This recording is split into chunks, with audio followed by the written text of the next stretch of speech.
أعوذ بالله من الشيطان الرجيم بسم الله الرحمن الرحيم الله تعالى قرآن عظيم الشنده مرحمت قلب aytadiki استعيذ بالله أرأيت الذي يكذب بالدين فذلك الذي يدع اليتيم ولا يحض على طعام المسكين.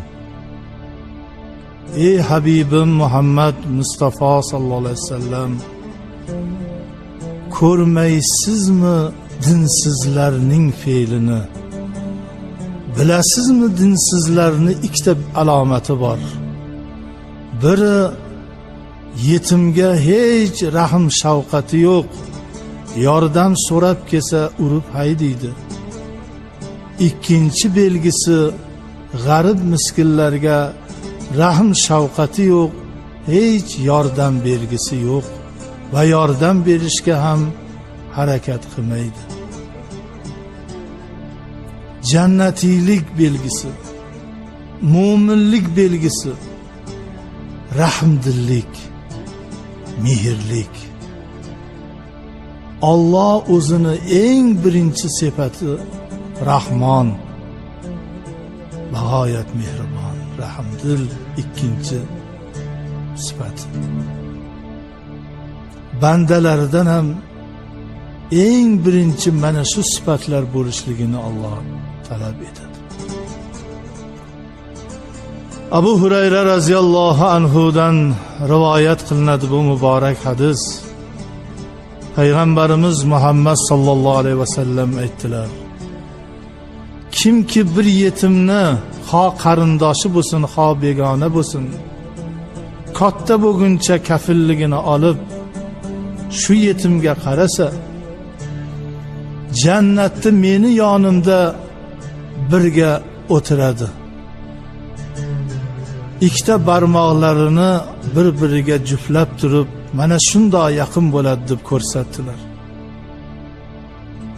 Har bir inson eng yonida olib o'tiradigan odamni qanday odam bo'lishini xohlaydi? Rahmdil, mehribon, saxiy. Ana shunday insonlarni qalbi pok bo'ladi.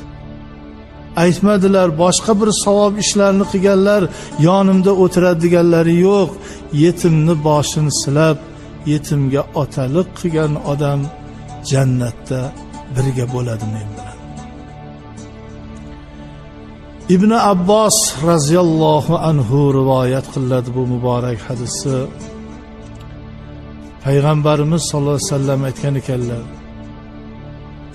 yetim hurmatda bo'lgan xonadonda baraka bor, fayz bor. Yetimni hurmat qilgan xonadonni Xudo hech qachon xorlamaydi, azizlikda qoladi. Eng xor xonadon yetim boru yetimni shum yetim, balo yetim deb bolalardan ajratib, u yetimga hech bir rahm shafqat qilmaydigan xonadon, barakasiz xonadon, eng tuban xonadonlarning biriga aylanadi dedilar.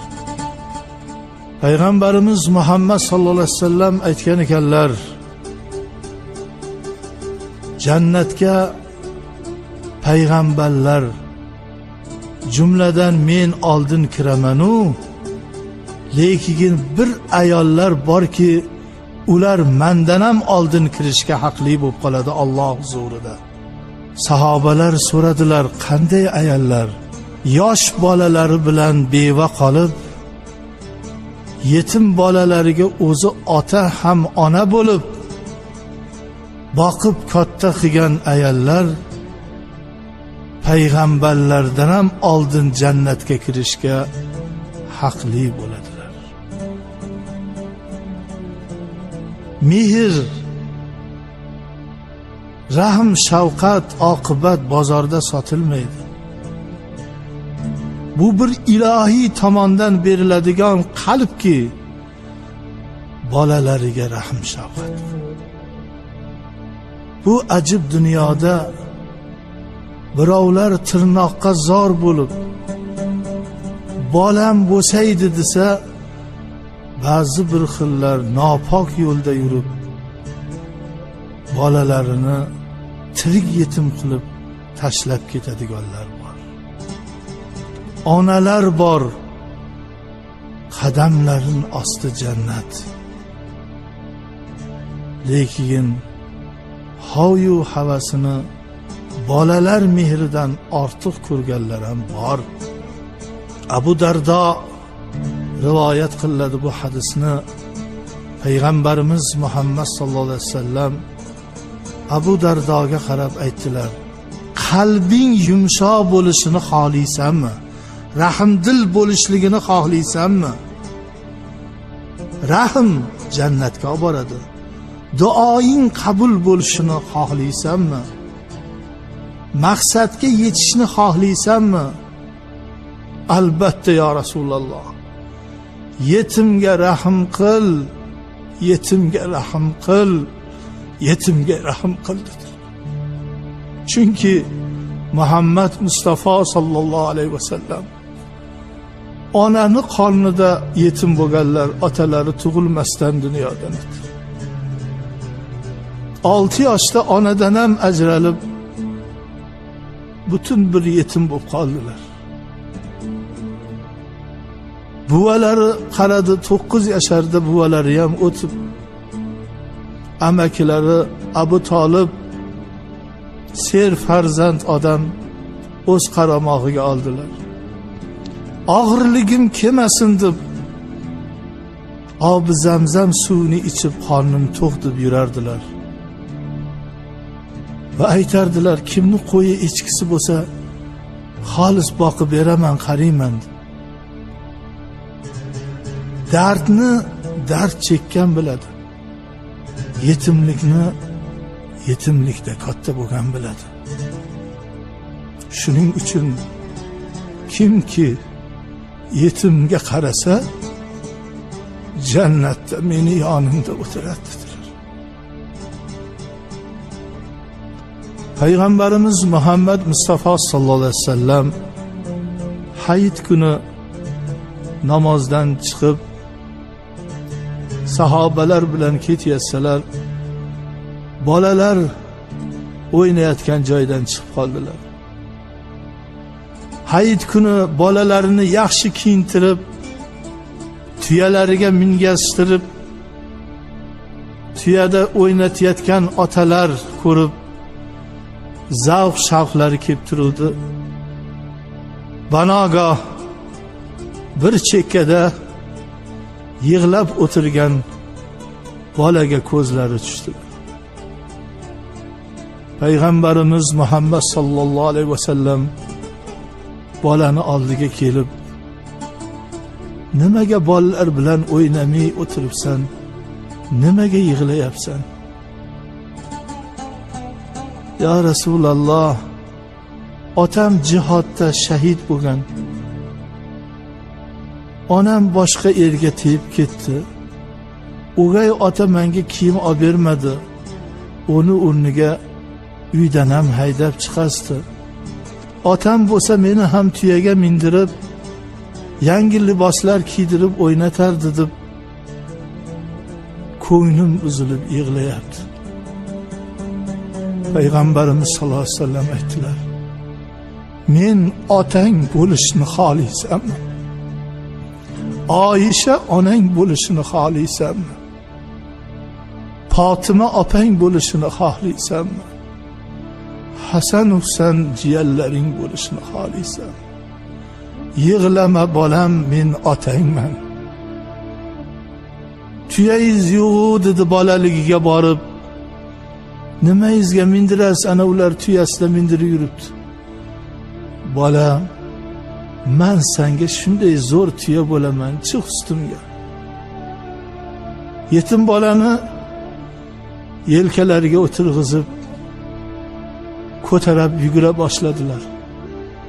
Tuya lo'killab yuradi, lo'killamayapsiz deganda sarvari olam tuyadaqa lo'killab yurish qildilar. Tuyalardan bir ovoz chiqadi. Af, af degan ovoz. Bu hatto arab tilida kechir degan ma'noni ham bildiradi. Af.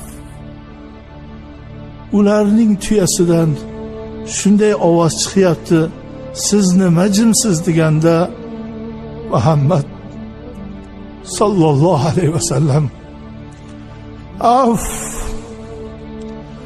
af deb ovoz chiqardilar.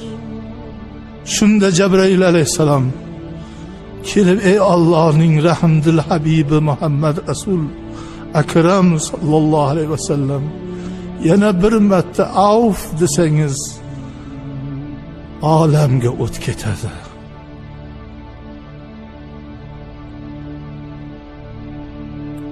Bu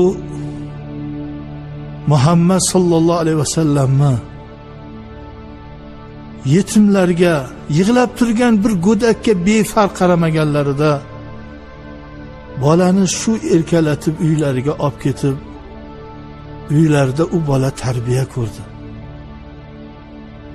Lekin afsus, bir yil o'tgandan keyin payg'ambarimiz sallallohu alayhi vasallam bu dunyodan u dunyoga rihlat qildilar. Shunda bola yana ham qattiq yig'laganda Hazrat Abu Bakr raziyallohu anhu kelib, ey bolajon, faqat bugun sen emas, hammamiz, barcha musulmon olami yetim bo'ldi. Shunday insonlarni hayotda ko'ramanki, namoz o'qing desa kechasi bilan o'qib chiqadi ham. Har kuni roza tuting yo kunara roza tuting desa qiladi ham. Lekin bir yetimga rahm qilib usti bosh olib berishga qorni og'riydi. Sen bir yetimga ko'ynak olib bersang, Alloh seni bolangga bir kastim shimlik egasi qilib qo'yadi. Sen bir yetimga ozgina yordam berib qo'ysang, Alloh senga buni 1000 barobar qilib qaytaradi. Xayri ihsonlar qilishadi, qorni to'qlarni chaqirib, pullarini sochishadi o'zlarini ko'rsatish uchun. Lekin bir yetimga, yo yetim bolami, yo bir yetim qizmi, shularga bir ma'naviy, moliyaviy bir yordam berishga hech qachon xayollariga keltirmaydi. Dunyoda mana shunday Allohning ko'p sinovlari bor. Azizlar, bu sinovlardan qalbi poklik bilan, mehr oqibat bilan o'tamiz. O'zbekistonimizni fayzi barakoti hamisha barqaror bo'lsin. Hozirgi mehribonlik uyi deb nomlanayotgan yetimlar uyida juda yaxshi parvarishlab, yetimlar holidan yaxshi xabar olinadi. Xotamiy saxiy insonlar bor. Shuning uchun ham azizlar, ofat balolardan yiroq bo'lamiz. Yetim yig'lasa dunyo larzaga kelib ketarkan, yetim kulsa, xursand bo'lsa, o'sha joyga shunday Xudoning rahmati yog'ilarkan. Yetim duo qilishni bilmaydi, u bola xursand bo'lganini Alloh ko'rib turadi. Farishtalar yetimni boshini silab, bir yangi ko'ynak kiyib qornini to'yg'izayotgani uchun butun farishta haligi yetimparvar insonning haqqiga Allohdan talab istig'for so'rab turishadi. Ilohiy, yurtimiz obod bo'lsin, tinchlik, xotirjamlik bo'lsin. bir rivoyat yodimizga kelib qoldi azizlar. Bir aka uka otalari o'lib yetim bo'ldi. O'lishdan oldin otalari vasiyat qildiki, katta o'g'illariga, sen endi o'zingni ushlab olgan, haligi mani bolamni, ukayni merosi sen taniysan, Yamanda bir odamga berganman. O'sha odamni topib ukayni merosini olib bergin.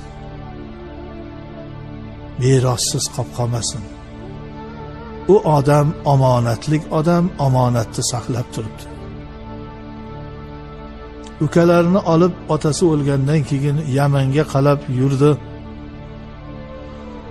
Madina orqali o'tirilarkan, Madinaga kelganda bir xo'rmazorni oldida tuyadan tushib,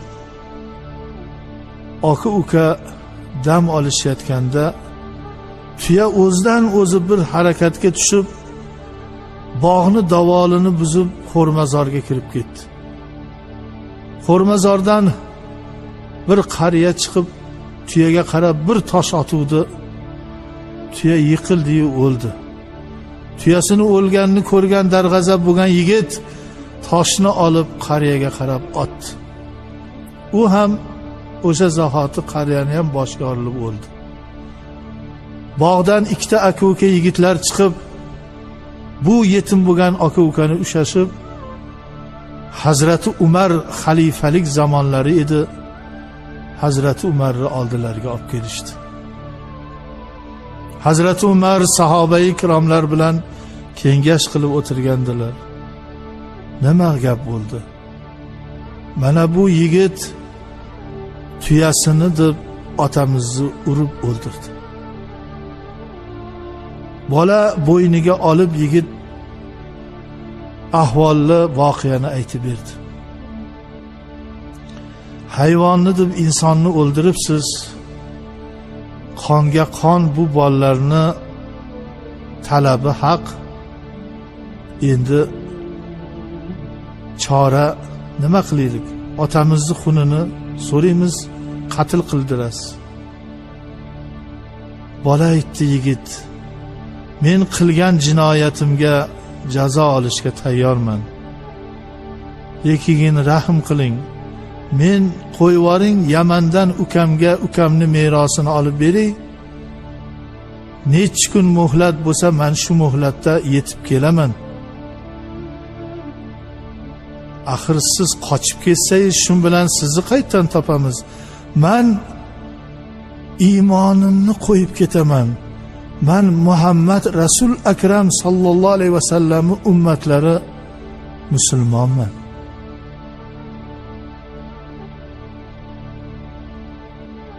Musulmon musulmonni aldamaydi.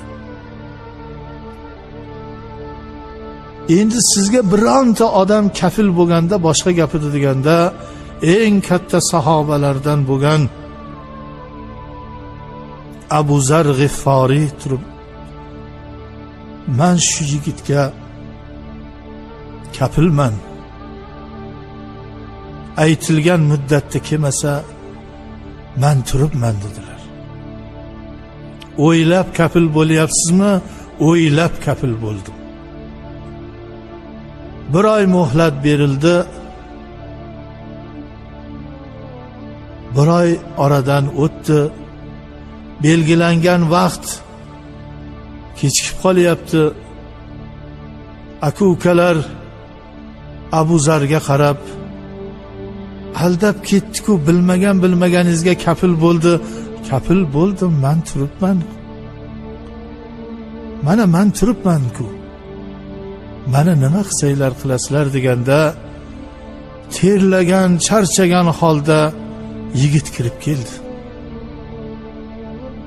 Hazrat Umar aytdi, Allohu akbar. Keling, o'limiga yugurib shoshilib kelgan yigit keling. Shunchalik yugurib xavotir olib tezlab kelishingiz sababi nima? Ey Amiral Mu'minin, bir oydan beri Allohdan umr so'raymanki, iymonsiz ketib qolmayin. iymonimni qo'yib kelganman, axir iymonsiz o'lib qolsam men nima qilaman? Men shu yerda qoldirgan iymonimga, va'damga yugurib keldim. Mana keldim, iymonsiz tirik yashab yurgandan iymon bilan o'lishim afzal-ku. Oxiratimda meni mo'min musulmonligimga guvoh beradigan iymonim-ku. Abu Zar aytdilar, Nabiyimiz Muhammad sallallohu alayhi vasallam o'tganlariga hech qancha vaqt bo'lmasdan musulmonlar ummati Muhammad bir-biriga ishonmay qolibdi-ku, o'rtadagi ishonch ketibdi-ku degan so'z bo'lmasin deb umrimda ko'rmagan bolaga kafil bo'ldim. Iymon so'zini aytganda, Rasul akram sallallohu alayhi vasallamning nomlarini olganda, men buni yot begona deyishga Allohdan qo'rqdim. Alloh Qur'onda innamal mu'minuna ikhva degan, mu'minlar bir-biriga bir ota-onadan dunyoga kelgandek aka-uka degan. Men o'zimni bir ukamga kafil bo'ldim. Shunda ikkita aka-uka o'rnidan turib, biz ham Muhammad Rasul akram sallallohu alayhi vasallamning ummatimiz, kechdik otamizni xunini, bunday iymonlik e'tiqodli yigitni o'ldirganimiz bilan otamiz tirilib keladimi? O'zini, ukasini, birodarini musulmon o'ldirmaydi. Hazrati Umar aytdilar, mana islomni haqiqiy ustunlari, ahdga vafo, omonatga vafo, omonatga xiyonat qilmaslik, bergan va'daga sadoqatli bo'lish, bu eng katta islom ustuni. Bir-biriga haqiqiy ishonch, haqiqiy birodarlik ko'rsatish, mehr ko'rsatish, ittifoq bo'lish, bu bitta katta ustun. Mardlik, yomonlikka yaxshilik qaytarish, af etish, bu yana bir katta ustun. Azizlar, nimaga ko'proq iymon so'zi, vafo so'zi, omonat so'zi tilda qoldi? Nimaga dilimizda shu narsalarga muhabbat, ishonch yo'q? Bir-birimizga ishonmaymiz. Chunki aldab ham qo'yadi-da. Birin-biri aldab qo'ysa, bir-biriga rahm qilmasa, oxiratga nima olib boramiz? Nima olib boramiz? Shu boshimizni yerga qo'yib turg'izganimiz bilan Allohni bir qoyillatyapmizmi? Alloh bandalarini bir-biriga bo'ladigan mehr oqibati,